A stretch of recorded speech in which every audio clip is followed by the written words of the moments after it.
زید بن دسنا بہت بڑے یہودیوں کے عالم تھے. ایک دن حضرت بلال حبشی رضی اللہ تعالیٰ عنہ سے کہنے لگے سنا ہے نبی پاک علیہ السلام کی بارگاہ میں جب بہت سارے مہمان آتے ہیں تو آپ کو کچھ قرض بھی لینا پڑتا ہے. جناب بلال کہنے لگے لینا پڑتا ہے. کہنے لگے مجھ سے لے لیں, میرے پاس اضافی پیسے پڑے ہیں, آپ نے دے ہی دینے. حضرت بلال نے لے لیے. ایک ٹائم مقرر ہو گیا, فلاں دن پیسے واپس کرنے. ابھی وعدے میں 3 دن رہتے تھے. نبی پاک علیہ الصلوۃ والسلام مدینہ طیبہ کے چوک میں کھڑے ہیں, ساتھ حضرت عمر فاروق رضی اللہ تعالیٰ عنہ. یہ وہاں پہنچ گئے یہودیوں کے عالم, آ کے کہنے لگے وہ میری رقم واپس کریں. تو حضور نے فرمایا ابھی تو وعدے میں 3 دن رہتے ہیں. تو اس نے بڑے سخت جملے کہے. آپ کی توجہ ہے میری بات پر؟ سمجھ آ رہی ہے میری باتوں کی؟ چڑھانے والے اتنے خطرناک نہیں ہوتے جتنے چڑھ جانے والے خطرناک ہوتے ہیں. اتنی جلدی کسی کی باتوں سے چڑھا نہ کرے. یعنی ہر ایک کوئی دشمن بنا لیتے ہو, جس کا سٹیٹس ہی نہیں آپ کے ساتھ کھڑے ہونے کا اسے بھی دشمن بنا, اور دعا کرو کہ دشمن بھی خاندانی ہو. ہر ایک کو دشمن مان لیتے ہو, اس سے بھی میرا اختلاف ہے, یہ بھی مجھ سے حسد کرتا ہو. چھوڑے یار, آپ کا کوئی سٹیٹس ہی نہیں ہے, سب کے ساتھ آپ کا مقابلہ شروع ہو جاتا ہے. کہیں رکے تو صحیح. کہیں وہ جو 3 بندے وہاں کھڑے ہیں, وہ جو 4 وہاں کھڑے ہیں, وہ جو 5 وہاں کھڑے ہیں, وہ میرے خلاف باتیں کر رہے ہیں. اور یار آپ بلا وجہ پریشان ہیں, وہ کوئی اور گل پہ کر دینے تو ہڑی نہیں کر دے. وہ کوئی بلا وجہ دشمن بنا لینا, چڑھ جانا, ذرا سی بات پہ ڈسٹرب ہو جانا, بہت زیادہ پریشر اپنے ذہن پہ ڈالنا, اس سے بندہ کمزور پڑ جاتا ہے. انہوں نے سخت جملے کہے, لیکن نبی کریم صلی اللہ تعالی علیہ وآلہ وسلم نے نا کسی بات کا کوئی جواب نہیں دیا. حضرت عمر نے تلوار نکال لی. تو حضور فرمانے لگے عمر آپ نے تلوار نکال لی ہے, آپ کو چاہیے تھا انہیں کہتے مطالبہ نرمی سے کریں اور مجھے کہتے ان کی رقم واپس کریں. فرمایا چھوڑو, یہ جو وقار ہوتا ہے نا یہ آدمی کے قد کاٹ کا پتہ دیتا ہے. یہ جو حوصلہ ہوتا ہے یہ اس کی تعلیم کا, اس کی تربیت کا, اس کے علم کا, اس کے بڑے ہونے کی خبر دیتا ہے.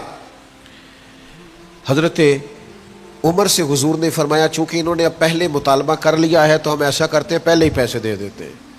فرمایا آپ ان کو ساتھ لے جائیں, فلاں جگہ کھجوریں پڑی ہیں تول کے دے دیں, اور جب ان کا قرض پورا ہو جائے نا تو یہ جو آپ نے ان کو غصہ دلایا نا تھوڑی کھجوریں زیادہ بھی دے دیجئے گا, تھوڑی مٹھائی بھی دے دینا, قربان جائیں. حضرت عمر رضی اللہ تعالیٰ عنہ فرماتے ہیں میں حضور کے حکم کا پابند تھا, میں ان کو ساتھ لے گیا اور لے جا کر کے کھجوریں تول کے دے رہا ہوا. مجھے ان پہ غصہ ہے, وہ مجھ سے ہلکی باتیں کرنے لگ گئے حضور کے اخلاق کے بارے میں, نبی پاک کی بردباری کے بارے میں. تو مجھے جلال تھا, میں نے کہا تو کھجوریں لے, زیادہ باتیں نہ کر. میرا اپنا ایک خیال تھا کہ انہوں نے بڑے سخت جملے کہے ہیں. تو فرماتے انہوں نے میرا ہاتھ تھاما اور کہنے لگے عمر یار میرے اوپر جلدی نہ کر, میرے درد کو سمجھ, میں تورات کا عالم ہوں, میں نے اللہ کے آخری نبی کی جتنی نشانیاں تورات میں پڑھی ہیں ساری مدینے والے محبوب میں پائی جاتی ہیں. ایک نشانی میں نے یہ پڑھی تھی کہ جتنا کوئی جہالت کرتا جائے گا نبی پاک کا علم اتنا ہی غالب آتا جائے گا, حضور کی بردباری اتنی بڑھتی جائے گی. تو میں نے نا جان بوجھ کے حضرت بلال کو پیسے دیے تھے, اور 3 دن پہلے میں نے واپسی کا مطالبہ بھی جان بوجھ کے کیا تھا. میں نبی کریم کا علم دیکھنا چاہ رہا تھا, میں وہ تورات کی نشانی دیکھنا چاہ رہا تھا, اور پھر میں نے سخت جملے بھی جان بوجھ کر کیے. پر قربان جاؤ مدینے والے کو جس اینگل سے بھی دیکھا ہے اللہ کا سچا رسول ہی پایا. محمد الرسول اللہ, محمد اللہ کے رسول ہے صلی اللہ علیہ وسلم. اب وہ کہنے لگے جناب عمر سے مجھے لے جائے نا, میں نے حضور کا کلمہ پڑھنا ہے, مجھے لے جائے بارگاہ تک, میں نے نبی پاک علیہ السلام کی غلامی کا پٹا گلے میں ڈالنا ہے.